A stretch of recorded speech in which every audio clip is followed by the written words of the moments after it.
It's a great pleasure to start the second session of this conference. This session is dedicated to a survey we conducted in September 2021 in the countries of the network. My name is Michał Myck. I'm the director of the Polish node of the Free Network, the Center for Economic Analysis in Szczecin. And what I will do in the next 15 minutes or so is give you a brief introduction of what this survey was about. This will be followed up by a presentation of 3 studies which were based on the data collected during this survey. Now, of course, it is impossible to abstract from the Russian invasion of Ukraine in any discussion of lives in the region and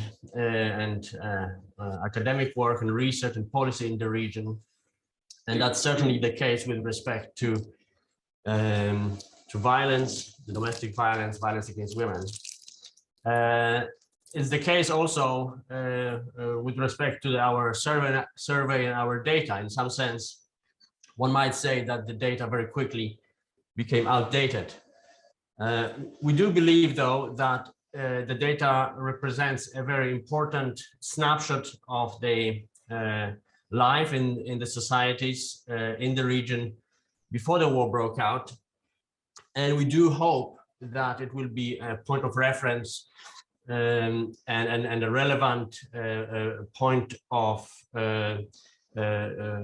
discussion for any policy in the future, any policy in peacetime, which we hope will return soon.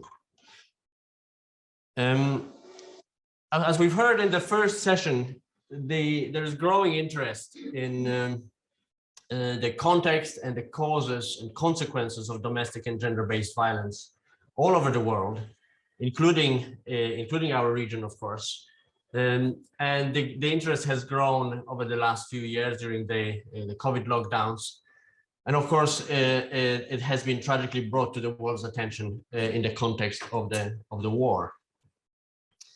Our region, the region that covers that includes the countries of the Free Network, is unique from the point of view of many levels, but also from the point of view of the analysis of gender inequality, and that includes domestic and gender-based violence. There's a lot of heterogeneity in inequality across many dimensions in the region, and that, of course, offers a potential to identify the causes and consequences of inequality, including domestic and gender-based violence. We've also discovered that there's lack of microdata on these issues, comparable microdata on these issues, and decided to embark on this project of surveying the countries in a consistent and comparable manner. And of course, there is don't need to convince any one of you here that the topic is of very high policy relevance. So we developed a questionnaire and designed a survey which was conducted in September 2021 in 8 countries: Armenia, Belarus, Georgia, Latvia, Poland, Russia, Sweden, and Ukraine, roughly with about 1,000 respondents from every country. And the interview was such that it lasted roughly about 25 minutes. I will present briefly the content of the survey to make it easier then to follow the 3 studies that will be presented in details later on. We've included in the survey a very extensive set of socio-demographic characteristics, including the household situation, the household composition, material situation of the household, labor market status, education status, etc. And then followed it up with a battery of questions focused on domestic and gender-based violence, abuse, and harassment. We have focused on individual evaluations and perceptions of violence and not on personal experience of violence. This was dictated primarily by the format of the survey, which was a telephone survey. And we also had questions on how individuals, respondents, reacted to violence, and what their attitude towards the legal framework, something we've heard about in the first session, what their attitudes to the legal framework were, with a few more detailed questions which will be discussed in one of the papers. So the data has become a resource for a number of studies, and 3 of those will be presented in this session.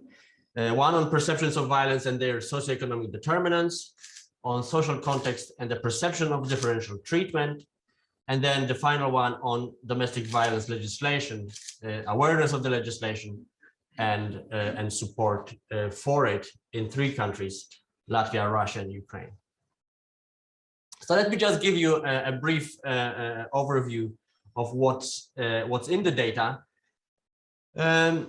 We had a number of questions concerning perceptions of violence, perceptions or classification of violence. So we asked respondents, both men and women, whether in their opinion various actions represented examples of abuse. And on this chart, you see the different countries and proportions of men and women, men in red, women in gray, agreeing that a certain action is represents a form of abuse. In this case, this is beating causing severe physical harm, but you can see there's a list of items which we asked about. There's basically a universal agreement that beating someone represents violence across the countries, both among men and women. If we go down the list, these proportions become much more heterogeneous.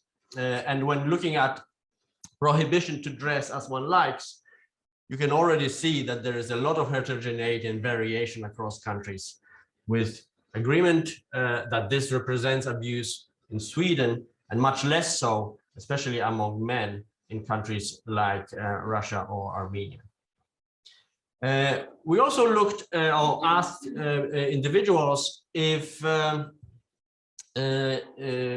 there is justification for violence within couples. So is a husband justified in hitting or beating his wife in various situations?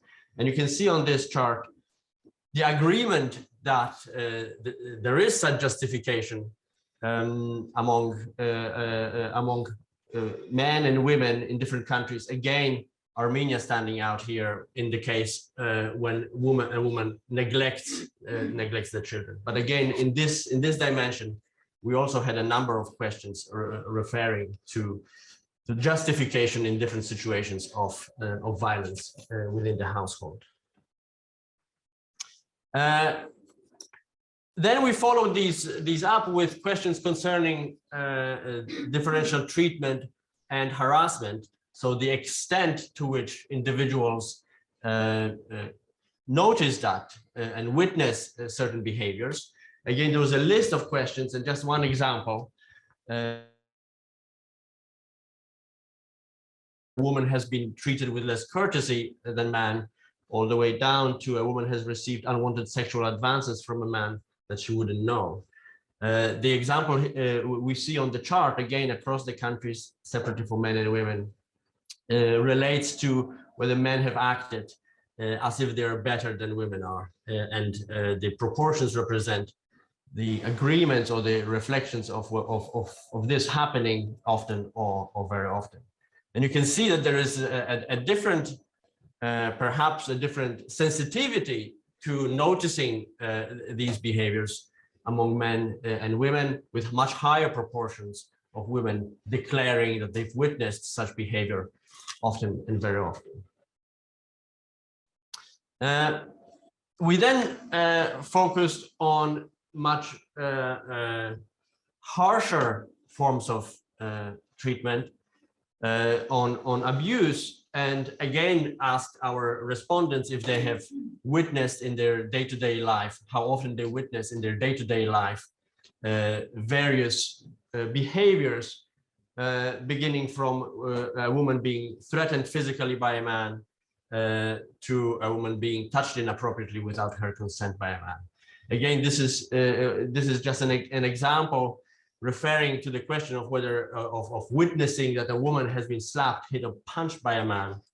And here we see that the variation corresponds quite closely to the examples of justification of violence and other examples of perceptions of harsh treatment, of certain treatment of women and representing abuse. Finally, we asked also about domestic violence concerning the last 3 months. Have you heard from among your network that a woman you know was beaten, slapped, or threatened physically by her intimate partner? This relates more specifically to violence happening within couples. And again, here a very high variation with a lot of men and women reporting intimate partner violence in Belarus, far fewer in countries like Latvia, Poland, or Sweden. This was then the final set of questions in the interview related to what the third paper in this session will focus on, which is the legal framework, as well as the willingness of individuals to support a woman reporting intimate partner violence in various situations and to various individuals. So we ask if a woman is beaten by her partner, whether she is justified in seeking help from various institutions and various people, including the police, relatives, help center, lawyer, etc., or whether in cases of domestic violence, this is something that should be left for the couple to resolve. It's their own business. This is what is represented on the graph here, and again, there seems to be much more of an agreement that what happens within the household is the household's business in countries like Armenia, Russia, and Ukraine. As I said, the third paper will focus on the legal framework supporting the victims of domestic violence, and we asked questions concerning the agreement of the respondents of whether the state should have specific legislation dedicated to intimate partner violence, and whether the country of the respondent actually had such legislation. This was then followed in 3 countries, Latvia, Ukraine, and Russia, with questions concerning specific examples of legislation.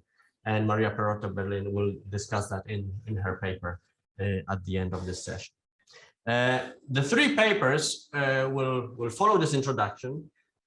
Each presenter will have about 15 minutes, and then I hope we will still have about 15 minutes for questions and discussion.